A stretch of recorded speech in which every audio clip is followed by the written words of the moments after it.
எல்லாரும் எடுத்ததும் இந்த சாங் கேட்டிருப்பீங்க. கேட்டதுமே நினைவில் வந்திருக்கும், ஆஹா இது கிறிஸ்மஸ் காலமாக இருக்கிறது அப்படின்னு சொல்லிட்டு. ஆமாங்க, டிசம்பர் 1ஆம் தேதி எல்லாருக்கும் கிறிஸ்மஸ் நல்வாழ்த்துக்களை நான் இப்பொழுதே தெரிவித்துக் கொள்கிறேன். நல்ல ஒரு சூப்பரான, ஒரு கோலாகலமான, ஒரு சந்தோஷமான, ஆசீர்வாதமான ஒரு மாதமாக உங்களுக்கு இருப்பதாக என்று சொல்லி நான் அந்த வீடியோவை ஆரம்பிக்கிறேன்.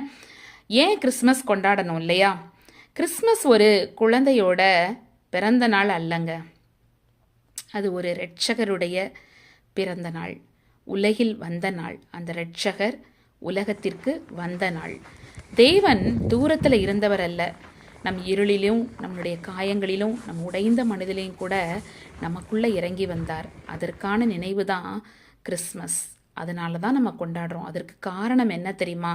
முதலாவது, தேவனின் வாக்கு தத்தம் நிறைவேறியது. பல நூற்றாண்டுகளாக எதிர்பார்த்த மேசியா இயேசுவாக உலகில் வந்து சேர்ந்தார். ஒளி இருளுக்குள் வந்தது. பயம், பாவம், நம்பிக்கையின்மை நிரம்பிய அந்த உலகத்தில் இயேசு கிறிஸ்து வெளிப்பட்டார். அவரது ஒளியை எந்த இருளும் அணைக்க முடியல. மூன்றாவது, அன்பு மனிதரானது.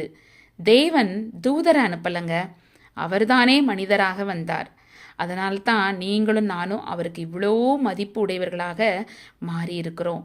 ரட்சிப்பு சாத்தியமானது நமது நல்ல செயல்களால் அல்ல, ஆனால் இயேசுவின் கிருபையாலும் அவருடைய இரத்தத்தினாலும் நம்ம ரட்சிக்கப்பட்டோம். தேவன் நம்மோடு. கிறிஸ்மஸ் அறிவிப்பது இம்மானுவேல் அப்படின்னா தேவன் நம்மோடு இருக்கிறார் என்பது அர்த்தமாம்.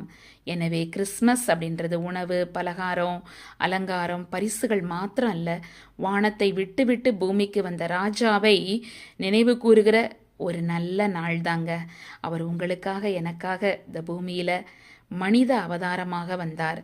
உங்களை ரட்சிக்க, ஆசீர்வதிக்க, புதுப்பிக்க. மீண்டுமா சொல்கிறேன், உங்களை ரட்சிக்க, ஆசீர்வதிக்க, புதுப்பிக்க அவர் மனு உரு எடுத்தார். எல்லாருக்கும் ஹாப்பி கிறிஸ்மஸ்.